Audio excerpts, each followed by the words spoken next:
Mr. Ciscomani, again, I said it before, I'll say it again, I'm honored and thrilled that you are on this subcommittee, and now the floor is yours, sir.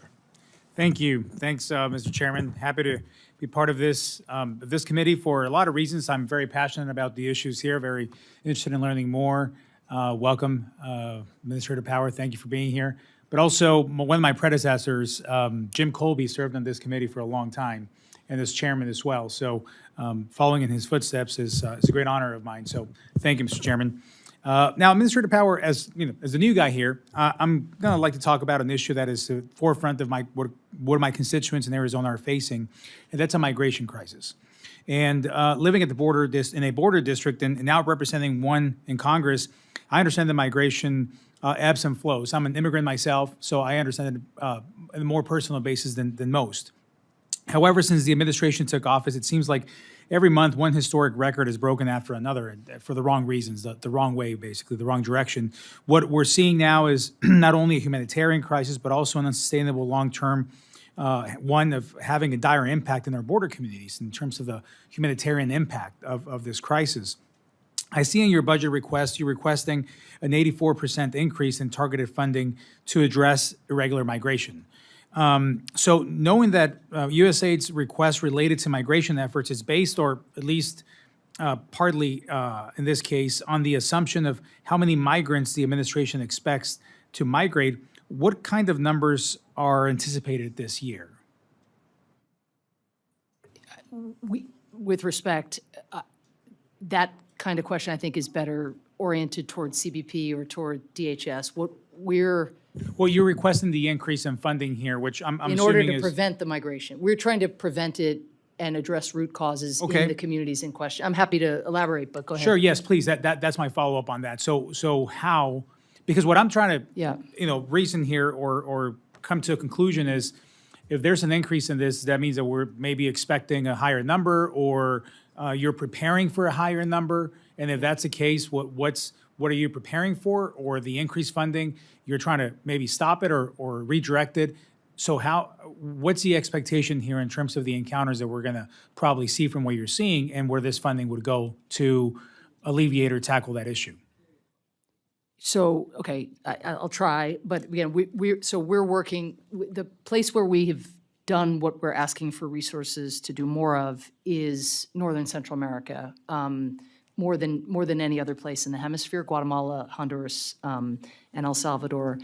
And the work, and we'd be happy, especially if you want to dig into this, to drill into this because there's a little time, but these are everything from, keeping, doing citizen security, INL at the State Department, working with police, because gangs and the terror they're inflicting on people cause people as one source of migration, economic despair, of course, another one. So drawing private sector investment, the kind of anti-corruption work I was talking about sooner to create more jobs, that's very important.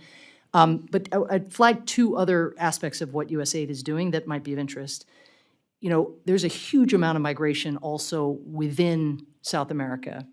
And if migrants can be regularized, if, for example, their degrees, Venezuelan migrants in Peru, if their degrees are accredited in Peru, and if they are regularized and able to work and send their kids to school in Peru, they're much less likely to come north. So we work a lot with the Colombian government, the Peruvian government, the Brazilian government, in a support role to help them provide services to migrants. And if you actually look at apprehensions at the border of Venezuelans who have come via Colombia, almost none of them got status in Colombia. Almost none of them were regularized. What we're finding is that regularization in the countries en route is a mitigant. Now, the numbers are the numbers. I'm not pretending they're a panacea, that they speak for themselves.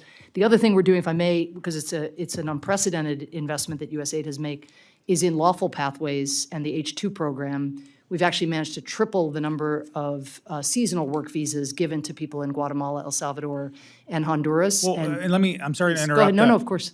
I'm my first meeting, and I don't want to go over on my first opportunity here on the time. So I'll ask, just Okay, seems like this is a friendlier committee on the clock, which I really appreciate that. So That makes one of us. Just, just in the first round, I know, and that's probably not up to your advantage. So I'm still not going to push more on this, but I do want to, I am as interested as anyone else, and probably more than anyone else, to reduce that flow. So when I see an 84% increase on this effort in terms of where the taxpayer dollars are going to go, I want to make sure that they are being used for the purpose of meeting the objective here of reducing whatever number of flow we're seeing up on the border. We're completely overwhelmed. And when you talk about this being prioritized on those with education visas or degrees that may have a different path or a different option, I think that's one way to do this. But again, what I want to make sure here, and I want to dig deeper into this. Again, I'm new to this conversation, so I want to make sure that I understand it better.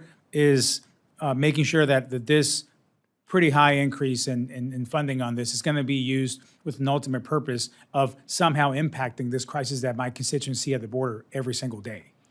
Well, if I can respond just in brief, the causality is challenging. And what I'd love to walk you through is the metrics that we do have, which are, I don't pretend are perfect science, but we and DHS do intention to migrate surveys.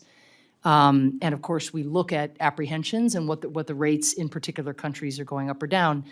And again, without making grand claims about causality and relating them to USAID's work, I think it is noteworthy that the total number of border encounters for people from Northern Central America, where we've made these investments in addressing root causes of migration, fell by a third between FY21 and FY23. There is an uptick in 24, so I want to concede that, but far less than the other countries of outmigration in the hemisphere. So that's at least worth looking at. And I think if you look at the H2 program, what we see is when people, throw their hat in the ring to be eligible to work on an American farm or in the hospitality business or in landscaping or whatever, their intentions to migrate plummet as well. They put themselves in the mix to try to get access to a lawful pathway, because that's the best of all worlds for them, because as you know well, so many would much prefer to stay in their home community and have livelihoods and safety. And the H2 program really, and H2A is uncapped, and I think there's a lot more potential to go to countries of high outmigration and to grow that program further. And we have established proof of concept, as Congresswoman Torres saw in Guatemala on our visit, that small investments in the labor ministries in advertising these programs and in the vetting to make sure that American companies are getting what they need have outsized benefits. But to scale it to address the large migration numbers, that's going to take time. Would love to dig deeper on that issue with you. Mr. Chairman, thank you for indulging me a little more time. no, on the contrary,